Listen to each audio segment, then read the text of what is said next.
We are talking discrimination according to the birds. And of course, according to Lonnie. What's good, y'all? I'm Lonnie Appleton. I am a healthy family advocate. If that is your content of choice, please feel compelled to follow, comment, share, and repost links with your community. Yeah, I'm sitting at my altar and I got distracted by this big old bird at my itty bitty bird feeder. And at first I was like, get up off my bird feeder, those for the little birds. But then I was like, them little motherfuckers been eating all day. Watch the previous video to see the levels that these little hungry motherfuckers done took my bird feeder down to. Once this bag is gone, I think they think there's a replenished supply there. So they going in.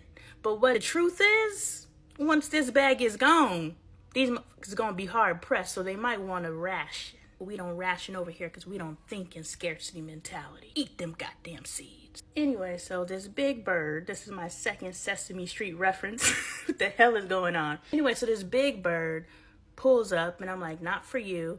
And it's for the littles. And then I was just like, well, damn. And I found myself kind of like about the big bird, like, the big bird ain't done nothing to me, but because the big bird is an unwanted element, now I'm getting into the racism stuff, so because it's an unwanted element, because my intentions was I put this out here for this specifically. So when anything besides what I specifically identified this is for, I have a problem with. Now, if whatever it is I have a problem with just displays or has a characteristic or a trait that society has poison into my brain to have a problem with or to have a bias towards, then I am going to attach that as well. So this big ass bird ain't done nothing to me. Just like black people, yeah. This big ass bird ain't did nothing to me, but because I put my bird feeder out there specifically for the small birds, you know, I don't want you using my damn bird feeder. And when I see you, it's not that I don't want you to use my bird feeder. I actually feel it inside of me like, I got a problem with you. So I automatically have a problem with you. Hello, Kaden. It's not that I have a problem with you. I have a problem with your appearance. Because you appear big and black. It's really a black bird. But I put this out here for the cute little sparrows. Not your big ass. Not your black ass. So that's where racism comes from. Because you're different. And I've been told to have a problem with your difference. And because of my superior mentality, where somewhere in my childhood, let's address this, somewhere in my childhood, and when I say my, I'm not talking about me. Somewhere in my childhood, I have been taught that because I possess a penis, I am superior. Somewhere in my childhood, I have been taught because I possess a vagina, I am inferior. Somewhere in my childhood, I have been taught that because the color of my skin makes me superior.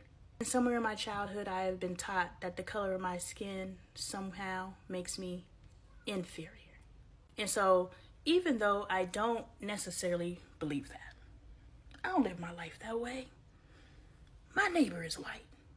Matter of fact, my neighbor is black and white because it's an interracial couple. I hit two birds, one stone.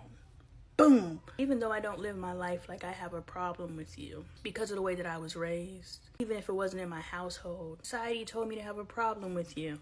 Like I was on one of those little gossip situations and it was talking about how this black lady was on an airline and the white man sitting next to her was just like, I need them to raise the prices on these tickets so they can weed these niggas up out of here. Paraphrasing. He said black people, so I bet you in his heart he doesn't feel like he's a racist because he said black people. A true racist would have said the N-word, but he said black people. And he used other discriminatory. He used other discriminatory words that we're taught to hate. He said, my friend is sitting next to the fat black one. And so sis sitting next to him was like,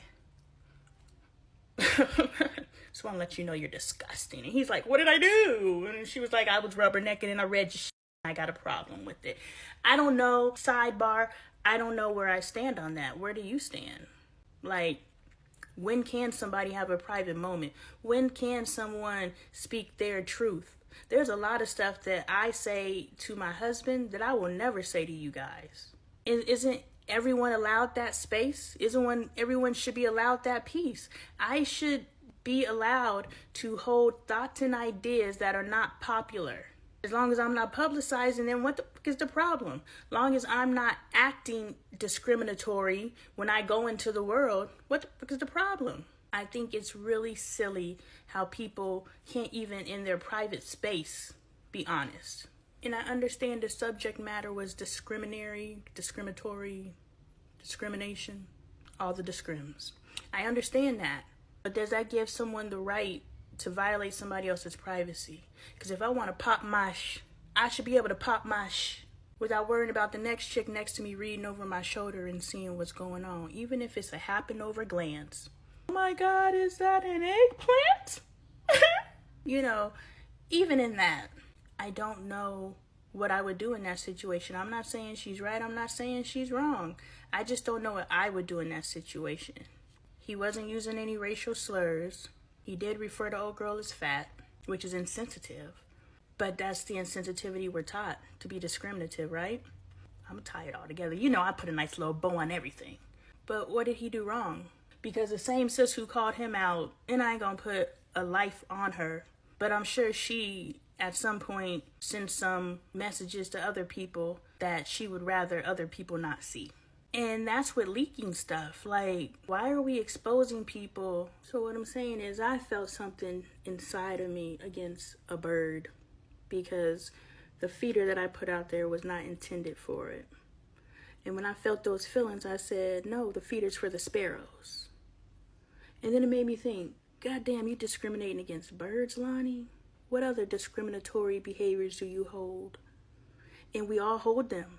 If you're able to keep your discriminatory behaviors in check, because let's keep it real, discrimination is not limited to race. Discrimination is weight, age, class, skin complexion, hair type, how a person dress, socioeconomical color, colors that someone wears. Discrimination comes in so many different forms. So why is one worse than the other? Shouldn't it be, let's not do that. And if we do have those biases, we should be able to have those privately, but be able to check it once you get out in public. In white America, that's called code switching, and we've been doing it our entire lives.